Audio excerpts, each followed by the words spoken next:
Chers amis, plusieurs d'entre vous ici le savent peut-être. Dans ma famille, nous sommes 4 frères, 4 garçons. Nous n'avons jamais eu de sœur, hélas. Et mes 3 frères sont bien plus âgés que moi. Ils ont 15 ans d'écart avec moi, au bas mot, et 18 ans pour l'aîné. Ils se sont donc mariés quand j'étais encore enfant.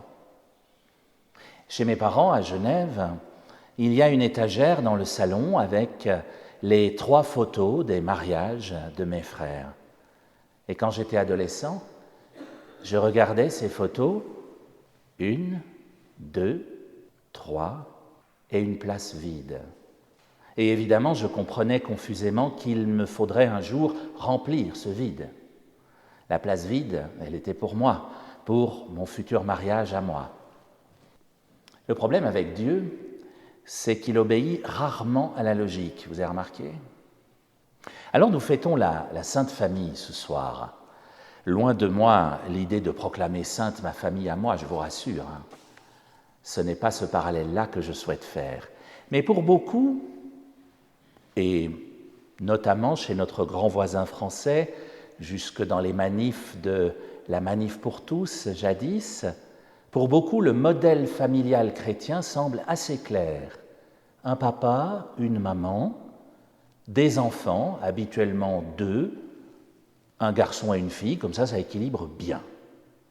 D'ailleurs, le petit logo de la Manif pour tous, jadis, était ainsi fait. On y voyait la silhouette d'un papa, la silhouette d'une maman, la silhouette d'un petit garçon et la silhouette d'une petite fille.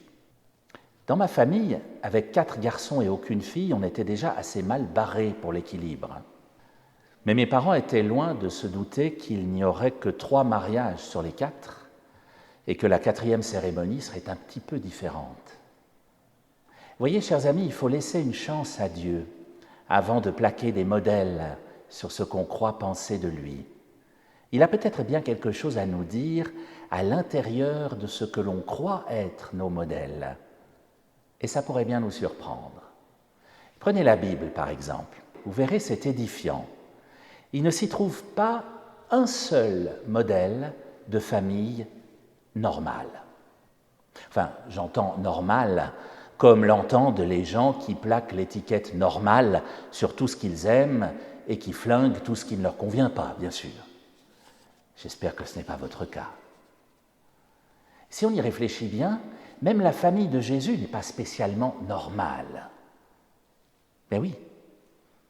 Désolé, mais en termes de couple modèle, il y a tout petit peu de friture sur la ligne. Marie est enceinte alors qu'elle n'est pas mariée, à en croire l'évangéliste Matthieu, en tout cas, vous irez relire. Joseph, qui va devenir son mari, n'est pas le père de l'enfant. Excusez-moi, mais on est exactement dans ce que dénoncent habituellement les gens qui voudraient qu'une famille soit normale. Eh bien, désolé, mais la Sainte Famille est tout sauf normale. Et tout le reste de la Bible est de même. Ça commence dès les premières pages. Souvenez-vous, la première fois qu'on évoque 2 frères dans la Bible, Abel et Caïn, c'est pour nous dire que l'un a trucidé l'autre. Je ne sais pas si vous trouvez ça normal, mais j'espère pas. Comme si la Bible nous disait d'emblée « Vous avez le même sang qui coule dans vos veines ?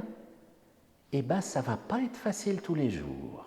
Vous allez voir. » Et ce n'est pas tout. Prenez les textes que nous avons entendus ce soir. Précisément les textes que l'Église nous donne à entendre le jour de la Sainte Famille.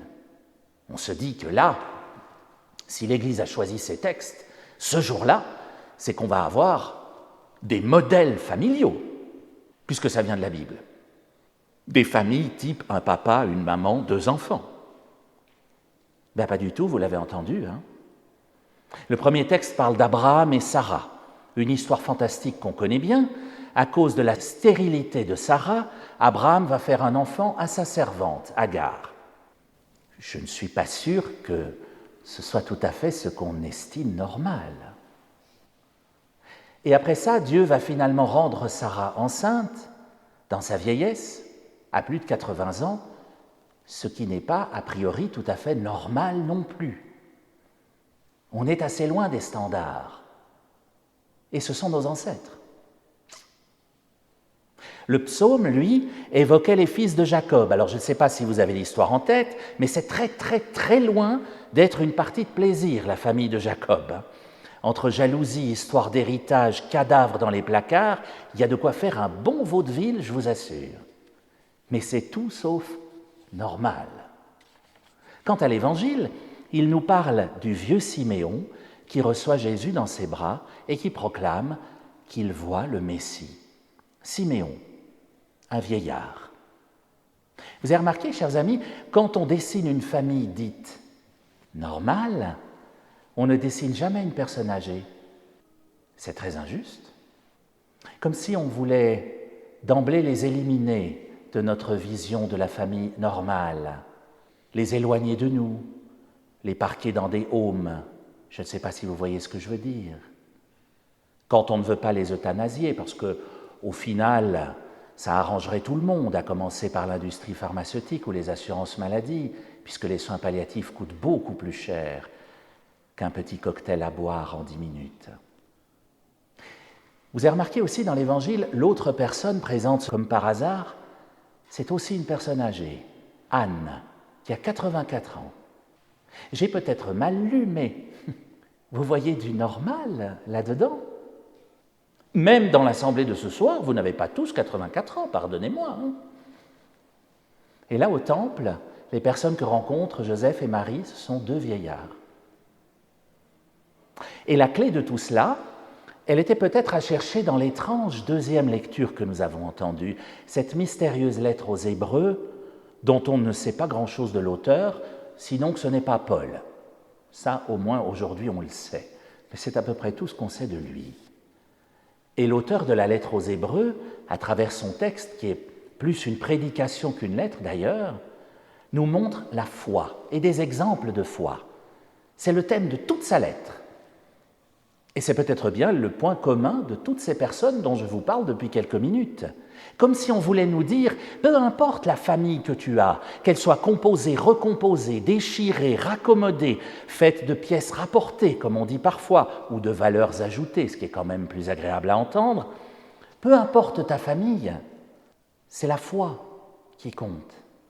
Et si tu laisses la foi habiter ta famille, alors il se pourrait bien que tu vois des choses étonnantes. Souviens-toi d'Abraham. Peu importe les mariages ou non de tes enfants, les personnes avec lesquelles ils vivent ou non, peu importe les photos sur l'étagère à la maison, garde la foi là-dedans. Laisse une chance à Dieu d'habiter ta famille. Peu importe que tu n'aies pas un couple tout à fait modèle, Marie et Joseph ne l'étaient pas non plus. Peu importe que tu n'aies pas une famille modèle, la famille de Jésus ne l'était pas non plus. Peu importe que tu aies un arbre généalogique en partie incomplet ou complètement asymétrique, Abraham, qui est pourtant notre ancêtre à tous, en avait un bien pire que le tien. Et dans l'ascendance de Joseph, donc de Jésus, si on cherche bien, on trouve fort peu de gens dits normaux. Entre une prostituée et un assassin, en passant par toutes sortes d'entorses à la loi de l'époque, l'arbre généalogique de Jésus est relativement chargé. Là aussi, il y a de quoi s'étonner. Qu'est-ce que Dieu veut me dire à travers ça? Moyennant notre foi, Dieu vient habiter toutes nos histoires de famille. Toutes. Même et surtout les plus complexes, même les plus inavouables, même les plus étranges, les plus surprenantes, même celles qui ne sont pas dans la norme. Alors aujourd'hui, sur l'étagère, chez mes parents, il y a 4 photos. 3 photos de mariage avec un jeune homme et une magnifique épouse à chaque fois, dans une belle robe blanche. Et puis sur la 4e, il y a un jeune homme, seul, dans une belle robe blanche. Moi. Étonnant, le chemin de Dieu dans ma famille. Et dans la vôtre, tout est vraiment normal ?